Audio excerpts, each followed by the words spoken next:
Bonjour à tous. Je prépare mes petites affaires.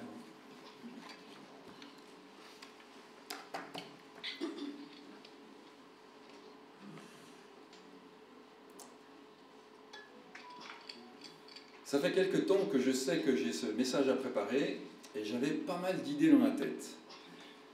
Et c'est souvent compliqué quand c'est comme ça parce qu'on ne sait pas trop quoi choisir, ou alors on se dit « Ah oui, j'aimerais dire ça », et on cherche un texte biblique qui correspond à ce qu'on aimerait dire. Hein, le texte pour prétexte. Ce qu'on apprend à surtout pas faire à l'Institut biblique. Hein. Et puis, en début de semaine, sur un groupe d'amis où on se met pas mal de blagues, j'ai reçu... Attends, je mets ça, tac. J'ai reçu cette image.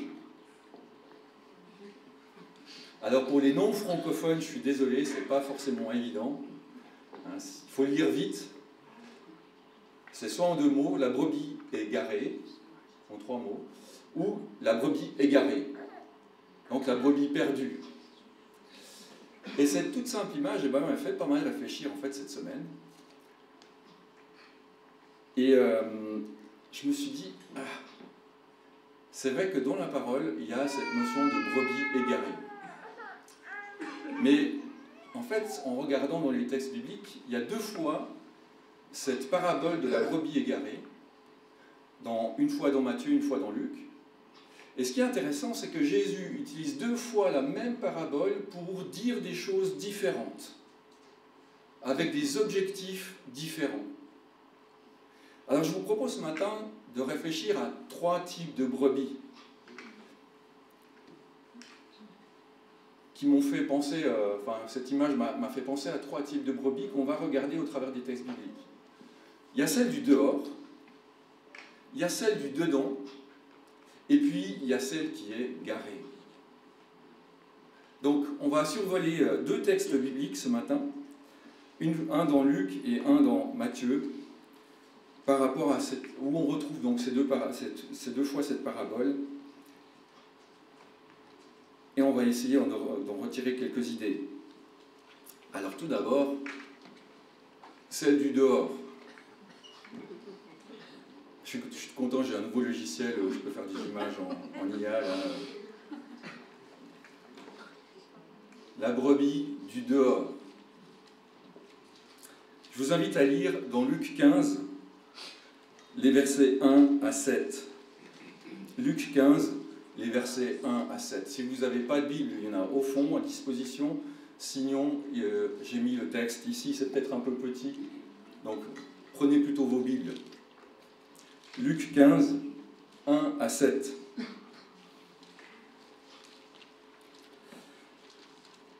Tous les collecteurs d'impôts et les pêcheurs s'approchaient de Jésus pour l'écouter. Mais les pharisiens et les spécialistes de la loi murmuraient, disant « Cet homme accueille des pécheurs et mange avec eux. » Alors, il leur dit cette parabole.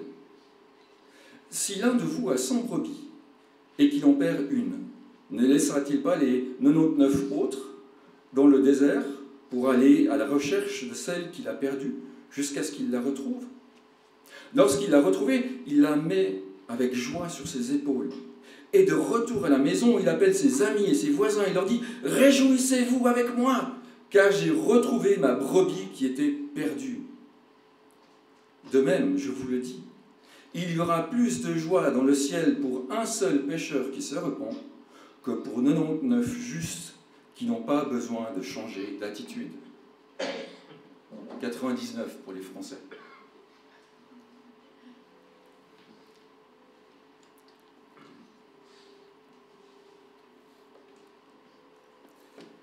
Jésus est en route dans le contexte général. Il est en chemin et il va de ville en ville.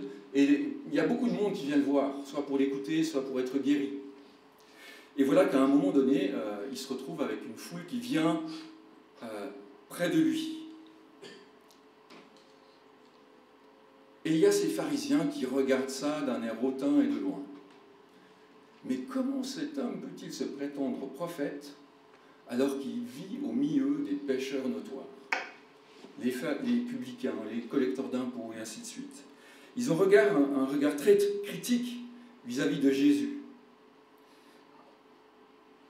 J'ai retrouvé cette citation d'un rabbin, je ne sais plus le nom, mais qui dit ceci par rapport au fait de s'approcher des gens qui sont de mauvaise vie.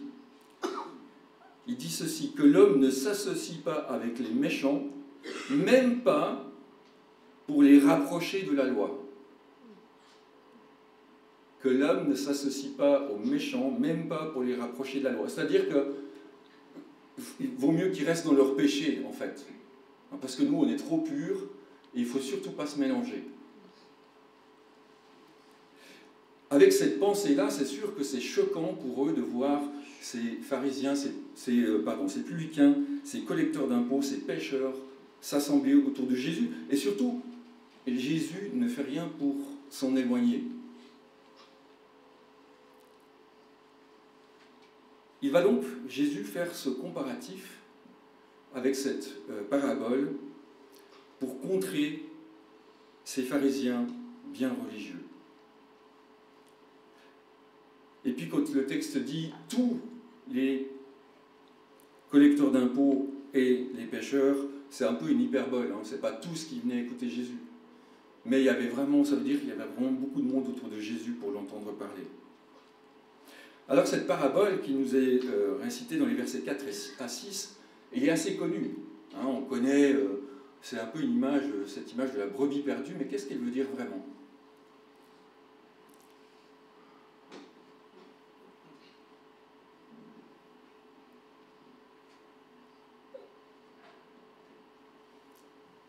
Jésus, le bon berger, s'intéresse à toutes les brebis. Et c'est intéressant parce que Marcos l'a dit juste avant. Ce n'est pas les pécheurs qui s'approchent de Dieu, c'est Dieu qui va à la recherche des pécheurs. Et c'est un petit peu ça l'idée générale de cette parabole dans ce contexte-là. C'est ce qu'il est en train de dire aux pharisiens. Le bon berger, qui connaît toutes les brebis, même celles qui ne sont pas encore dans son troupeau, il va à la recherche de toutes. Et en définitive, ces brebis qui sont nommées là, cette brebis égarée, cette 100e brebis qui s'est éloignée, eh bien, elle fait référence à ces collecteurs d'impôts, à ces pécheurs notoires, que Dieu veut ramener dans son troupeau. C'est ce bon berger qu'est Jésus, parce qu'il est là le comparatif, qui souhaite aller à la recherche de celles que personne ne veut aller chercher. Et qui met tout en œuvre pour le faire. Il laisse même les 99 autres toutes seules pour s'occuper de celle qui a vraiment besoin du salut. Il va à la recherche de cette brebis perdue.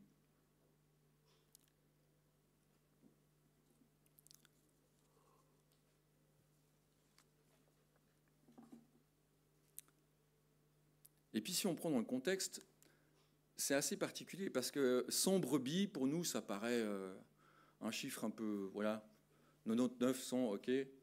Mais pour le contexte de l'époque, quelqu'un qui avait un troupeau de 100 brebis, c'était pas énorme en fait, c'était pas quelqu'un de très riche.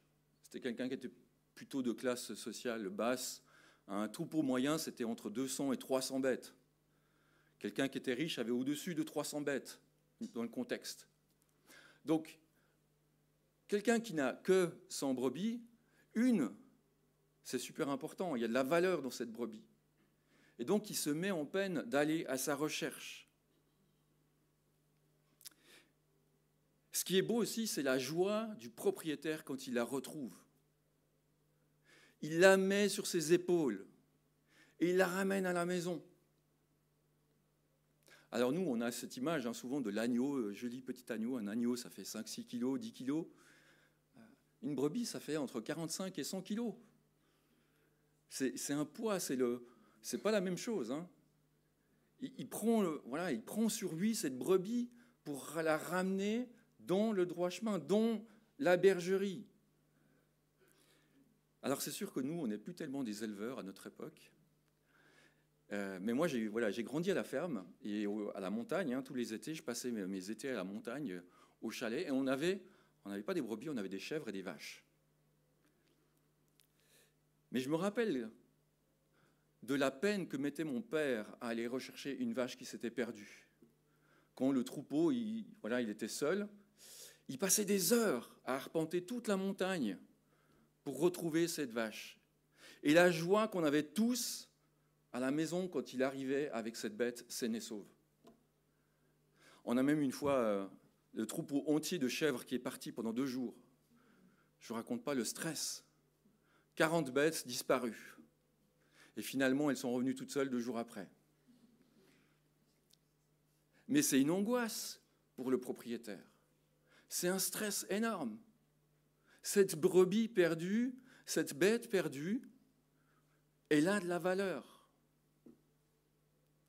Et c'est beau de se dire que tous les pécheurs ont de la valeur aux yeux de Dieu et qu'il se met en peine d'aller les chercher là où il peut les retrouver.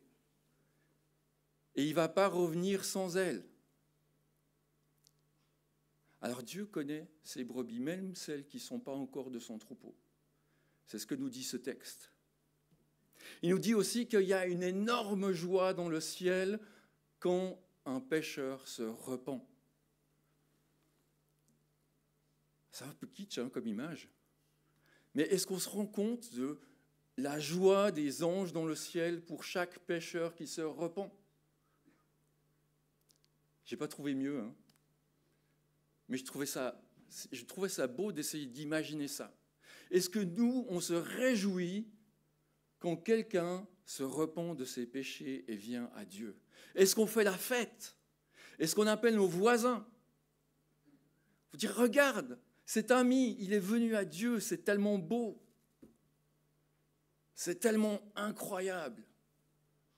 Dieu a fait ce miracle dans cette vie, encore une fois. Extraordinaire. Quelle joie! Alors si les anges se réjouissent, est-ce que nous, on ne devrait pas se réjouir autant qu'eux de ce miracle à chaque fois, du salut pour les âmes?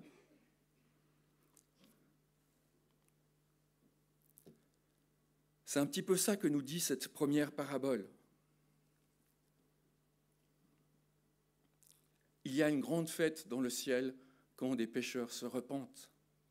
Et Dieu se met en peine pour aller chercher chacun d'eux. Personne n'est insignifiant aux yeux de Dieu. Personne. Parce qu'il est le créateur de tous. Il est le créateur de tous. Et il veut que toutes ces brebis reviennent dans la bergerie. Ça contraste avec cette attitude des pharisiens, n'est-ce pas? Qui sont censés être ceux qui représentent Dieu, ceux qui connaissent la parole, ceux qui connaissent la loi, qui devraient avoir cette même attitude de cœur, aller rechercher ces brebis perdues, les ramener auprès de Dieu. Mais ils se drapent dans leur suffisance, dans leur ego pour dire non, nous, on ne veut surtout pas se mélanger.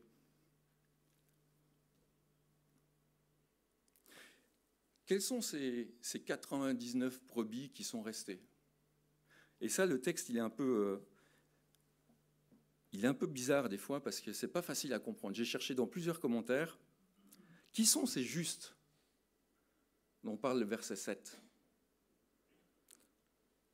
Il y aura plus de joie dans le ciel pour un seul pécheur qui se repent que pour 99 justes qui n'ont pas besoin de changer d'attitude. Est-ce que ça existe vraiment, des justes qui n'ont pas besoin de changer d'attitude? Alors, il y a vraiment plusieurs visions de commentateurs. Je pense qu'il ne faut pas aller au-delà de ce que le texte dit, parce que certains disent c'est un peu une pique incisive contre les pharisiens. Dire vous les propres justes, vous n'avez pas besoin du salut, en fait. Vous n'avez pas besoin de vous repentir, vous êtes tellement bon, vous êtes tellement bien. Et puis en même temps, il peut aussi parler tout simplement de ceux, effectivement des croyants, que ceux qui ont déjà rejoint la bergerie et qui sont justes aux yeux de Dieu parce que Christ les a justifiés. Mais voilà, il ne faut pas trop chercher loin, je pense, parce que là, on est encore avant la croix. On est encore avant la croix. Il ne faut jamais pousser trop loin les images qu'on retrouve dans la Bible, sinon je pense qu'on se trompe.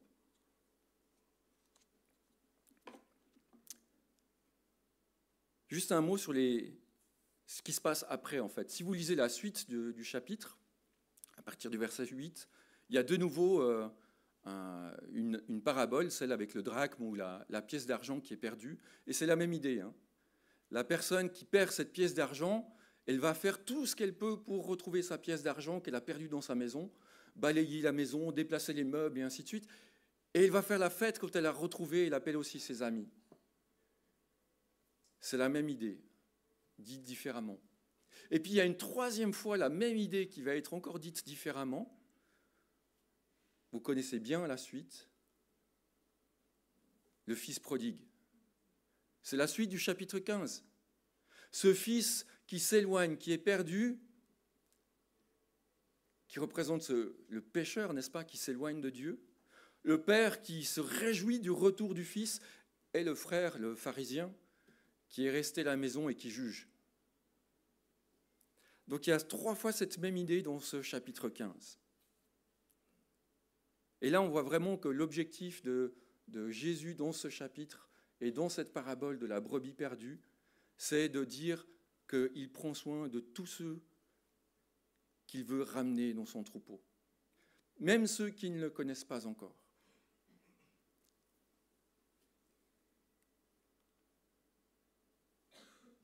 Passons à la brebis du dedans.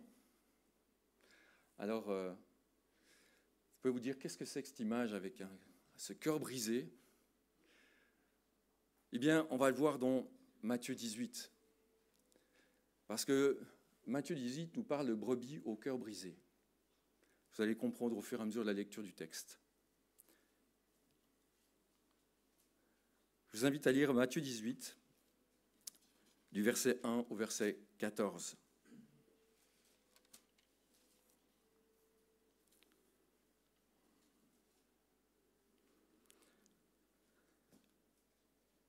À ce moment-là, les disciples s'approchèrent de Jésus et dirent « Qui est donc le plus grand dans le royaume des cieux ?» Jésus appela un petit enfant, le plaça au milieu d'eux et dit « Je vous le dis en vérité, si vous ne vous convertissez pas, et si vous ne devenez pas comme les petits enfants, vous n'entrerez pas dans le royaume des cieux. C'est pourquoi celui qui se rendra humble comme ce petit enfant sera le plus grand dans le royaume des cieux. Et celui qui accueillera en mon nom un petit enfant, comme celui-ci m'accueillera moi-même.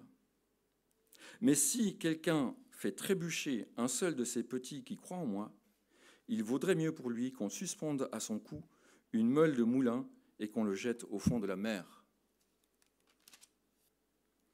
Malheur au monde à cause des pièges. Les pièges sont inévitables, mais malheur à l'homme qui en est responsable. Si ta main ou ton pied te pousse à mal agir, coupe-les et jette-les loin de toi. Mieux vaut pour toi entrer dans la vie boiteux ou manchot que d'avoir 2 pieds et 2 mains et d'être jeté dans le feu éternel. Et si ton œil te pousse à mal agir, arrache-le et jette-le loin de toi. Mieux vaut pour toi entrer dans la vie avec un seul œil que d'avoir 2 yeux et d'être jeté dans le feu, dans l'enfer de feu. Faites bien attention de ne pas mépriser un seul de ces petits, car je vous le dis, leurs anges dans le ciel sont continuellement en présence de mon Père. En effet, le Fils de l'homme est venu sauver ce qui était perdu. Qu'en pensez-vous? Si un homme a 100 brebis et que l'une d'elles se perd, ne laisse-t-il pas les 99 autres sur la montagne pour aller chercher celle qui est perdue? Et s'il la trouve, je vous le dis en vérité, il y a plus de joie que des 99 qui ne se sont pas perdus. De même, ce n'est pas la volonté de votre Père céleste qu'il se perde un seul de ces petits. Nous n'allons pas étudier ce texte dans le détail, mais je trouve intéressant de voir pourquoi tout d'un coup cette parabole de la brebis perdue arrive de nouveau ici, dans Matthieu. Le contexte est complètement différent. Cette fois-ci, ce sont des disciples qui discutent entre eux. Qui est le plus grand? Qui est le plus grand d'entre nous? C'est intéressant de voir que dans les évangiles, on retrouve plusieurs fois cette discussion. Il se la joue un peu ouais, moi je suis quand même plus proche du Seigneur, tu vois. Moi, Jean quand même, tu vois, Jean c'était quand même le top, quoi. C'était le disciple que Jésus aimait. C'est écrit comme ça dans la Bible. Donc il se tirait un peu la bourre là pour savoir qui était le plus grand dans l'équipe. On le voit aussi hein, quand, si je ne me trompe pas, c'est la maman de Jean qui va demander si ses deux fils pourront être à la droite et à la gauche de Jésus dans le royaume. Quand même un peu d'orgueil là-dedans, non? Un petit peu, quand même, nous on est les disciples, quoi.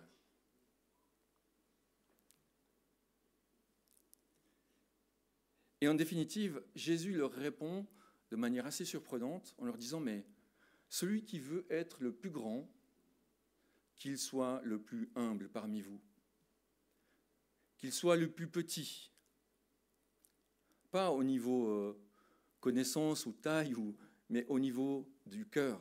Soyez humbles, devenez humbles comme des enfants et innocents comme des enfants. C'est l'essentiel du message de Jésus à ses disciples. Vous voulez être grand? Soyez humble. Vous voulez vous mettre en avant? Soyez petit. Soyez en retrait. Ne vous mettez pas en avant pour quelque chose d'inutile, de futile.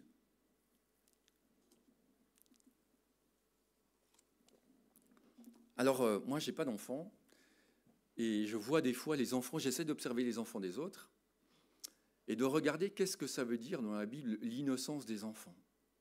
Qu'est-ce que c'est devenir comme un petit enfant? J'ai trouvé cette petite chose très drôle cette semaine. J'ai vu une vidéo avec deux petites filles, une qui est noire, une qui est blanche, mais elles sont sœurs jumelles. Et vous voyez dans la vidéo qu'elles le disent, on est jumelles. Pourquoi elles sont jumelles? Parce qu'elles sont nées le même jour. Elles se sont rencontrées à l'école et elles ont découvert qu'elles étaient nées le même jour, donc elles ont décrété qu'elles étaient des sœurs jumelles. Et quand on les voit sur la vidéo, c'est très drôle parce qu'elles sont habillées toutes les deux, la même chose. Et à un moment donné, il y a un garçon qui leur dit « Mais vous ne pouvez pas être jumelles, vous n'avez pas la même couleur. » Alors voici la réponse des filles.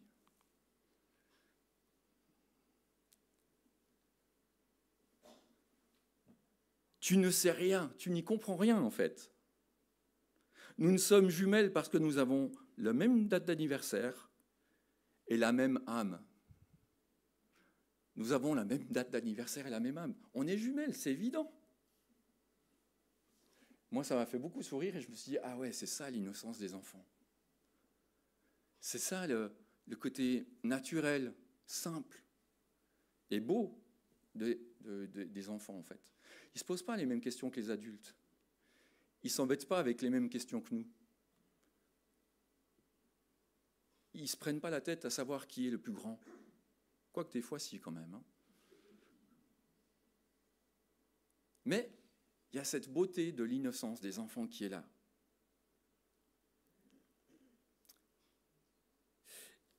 Et tout le reste du message de Jésus là, avant la parabole qu'il va dire, c'est attention, ne faites pas trébucher ces enfants. Attention. Il met en garde ses disciples. Ne faites trébucher personne à cause de votre orgueil. Ne faites trébucher personne parce que vous vous serez mis en avant au détriment de quelqu'un d'autre. Et il dit que, voilà, dans ce passage, il nous dit que, ben oui, il y a des péchés qui sont là, qui sont sous nos yeux, et c'est nous qui faisons ce choix de mal agir, n'est-ce pas? Malheur au monde à cause des pièges. Les pièges sont inévitables, mais malheur à l'homme qui en est responsable. Et parfois, on ne se rend pas compte dans l'Église qu'on peut devenir des pièges pour nos prochains. Des pièges pour d'autres croyants. Parce qu'ici, on n'est plus du tout en train de parler des brebis perdues qui sont hors de l'Église. Ici, Jésus parle des gens qui sont dans le royaume. Ce sont les brebis du royaume dont il est fait mention ici. C'est ceux qui sont avec nous. C'est notre famille. malheur à celui qui fait tomber un de ses plus petits. Dans 1 Corinthiens 8, on voit cet avertissement aussi. Si vous lisez le chapitre dans 1 Corinthiens 8, il est parlé des viandes sacrifiées aux idoles. Paul il explique que voilà, on a cette liberté en Christ de faire telle ou telle chose. Là, dans le contexte de 1 Corinthiens 8, c'est de manger de la viande qui effectivement a été sacrifiée aux idoles. Mais en tant que croyant, on est sous le sang de Christ, donc ce n'est pas un problème en fait. Par contre, si quelqu'un te voit en train de faire ça, et que pour lui c'est un problème et que ça le fait chuter, alors abstiens-toi, ne le fais pas. Parce que tu vas être une occasion de chute pour l'autre, même si pour toi ce n'est pas grave. Et c'est exactement ce que Jésus est en train de nous dire là. Veillez à votre attitude pour ne pas faire chuter les autres, pour ne pas éloigner les brebis du royaume et ne pas éloigner les brebis de Dieu. Et on a cette responsabilité en tant que croyants de veiller à notre attitude pour ne pas faire chuter nos frères et sœurs, même si pour nous, ce n'est pas un problème. C'est un petit peu résumé dans cette phrase, « Éloigne-toi de ce qui peut être une occasion de chuter et évite que tes actions soient une occasion de faire chuter les autres. » J'ai oublié un mot. Éloigne-toi de ce qui peut te faire chuter et ne sois pas une occasion de chute pour les autres. C'est un petit peu le résumé de ce passage. Mais Dieu veille sur ses enfants. Les versets 10 à 14, c'est de nouveau cette parabole dont il est fait mention ici. Et c'est pour ça que j'ai mis cette image du cœur brisé. Parce que cette brebis qui est sur ce banc à côté de l'église et qui a le cœur brisé, c'est une brebis qui est déçue par l'église, qui est déçue par les chrétiens, qui est déçue peut-être parce qu'elle a été blessée dans l'église à cause des chrétiens.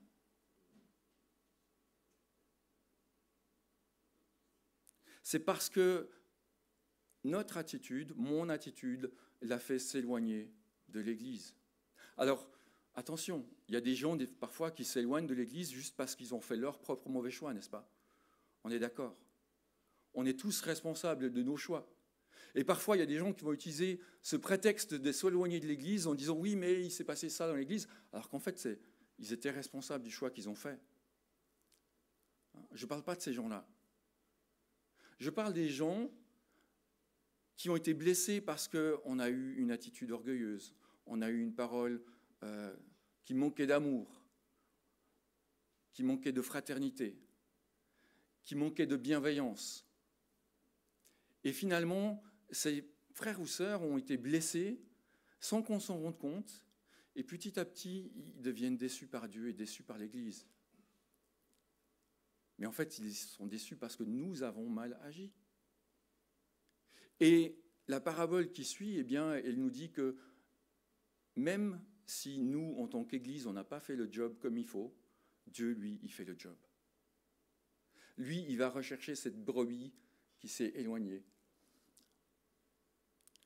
Lui, il va la chercher. Parce qu'il ne veut qu'aucun ne se perde. Il ne veut qu'aucun ne se perde. Ce n'est pas la volonté de Dieu, de votre Père céleste, qu'il se perde un seul de ses petits. Il prend soin de tout son troupeau, même ceux qui étaient parmi nous et qui se sont éloignés. Mais en même temps, moi, ce texte, il me dit, si Dieu veut aller chercher celui qui s'est éloigné, pourquoi toi, tu ne le fais pas? Pourquoi toi, tu ne fais pas cet effort d'aller le rechercher aussi? Et je pense, et je prie régulièrement pour des frères et sœurs qui se sont éloignés de l'Église, avec qui j'ai de la peine à avoir des contacts, où on essaye de petit WhatsApp, bonjour, comment ça va? Pas de réponse. Mais Dieu veut qu'elles reviennent, ces brebis-là. Il veut les reprendre dans son troupeau, parce qu'elles lui appartiennent. Moi, ça m'encourage en tout cas à me dire que je reste humble et que je fasse comme Jésus le fait, que j'aille à la recherche de toutes les brebis. qu'elles soient en dehors du troupeau, non croyantes encore, ou celles du troupeau qui ont été blessées, qui se sont éloignées. J'arrive au bout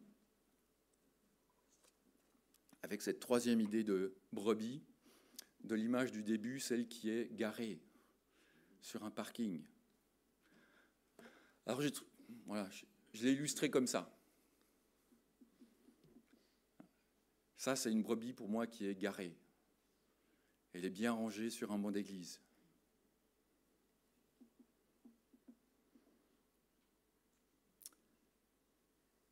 Qui sont ces brebis qui sont garées comme ça dans l'église? Alors c'est très personnel comme réflexion. Mais je me suis dit, c'est peut-être ces pharisiens de cette première parabole. Ces religieux qui sont drapés de leur bonne conscience, de leur grande connaissance, de leur sagesse, et qui regardent avec dédain ceux qui ne le sont pas. Et puis c'est peut-être aussi ces disciples qui essayent de savoir qui est le plus grand, qui s'occupe de futilité au lieu de s'occuper des vraies choses importantes du royaume.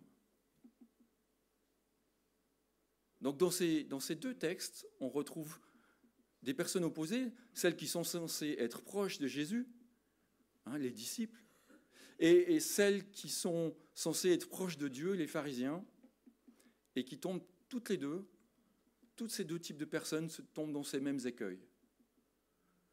L'orgueil de la connaissance pour les pharisiens et l'orgueil d'être disciples de Christ pour les autres.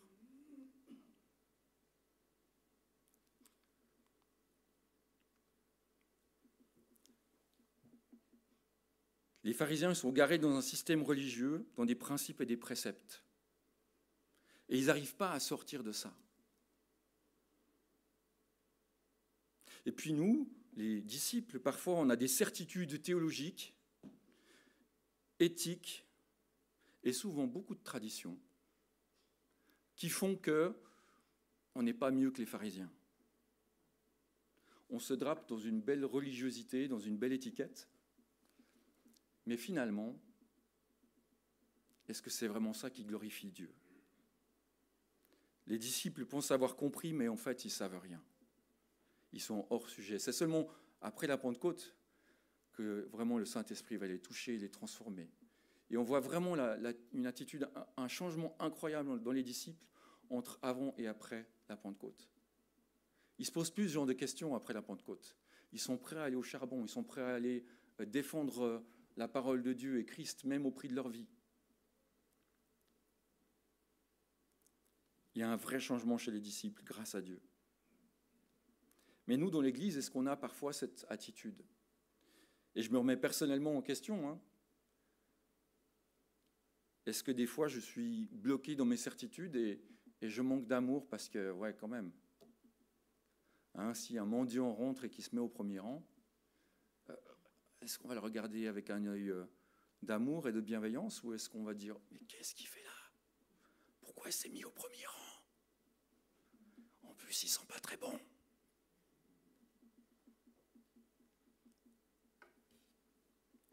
Alors, quelle est l'attitude qu'on devrait adopter?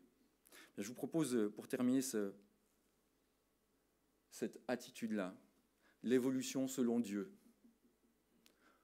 Passer de la brebis au berger.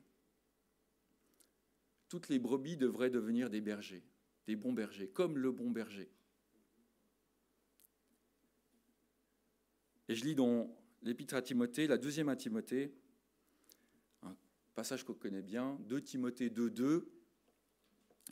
Toi donc, mon enfant, fortifie-toi dans la grâce qui est en Jésus-Christ.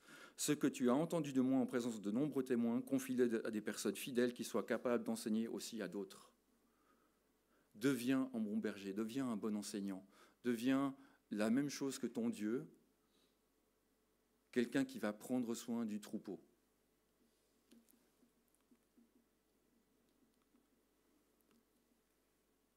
Alors ce texte, il s'adresse à Timothée, qui est disciple de Paul, qui est responsable d'église, mais je crois qu'il s'adresse à tout le monde. Nous avons tous cette responsabilité d'aller rechercher ces brebis, d'être des bons enseignants, d'être ces bons bergers, de devenir ces bons bergers pour chacun.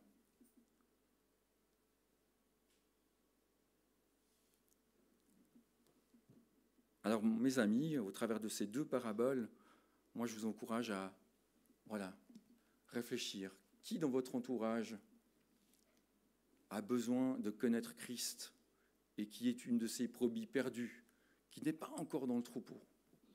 Et qui dans votre entourage est un de ces enfants de Dieu qui était déjà dans le troupeau, mais qui a été blessé, qui s'est éloigné? Et comment aller le rechercher? Par la grâce et l'amour de Dieu. C'est ces deux idées que j'aimerais vous laisser ce matin et nous rappeler que nous avons tous cette responsabilité. Pas seulement le pasteur, pas seulement les anciens, mais vraiment chacun de nous. Réfléchissons à qui a besoin d'entendre la parole de Dieu et qui a besoin de réintégrer le troupeau.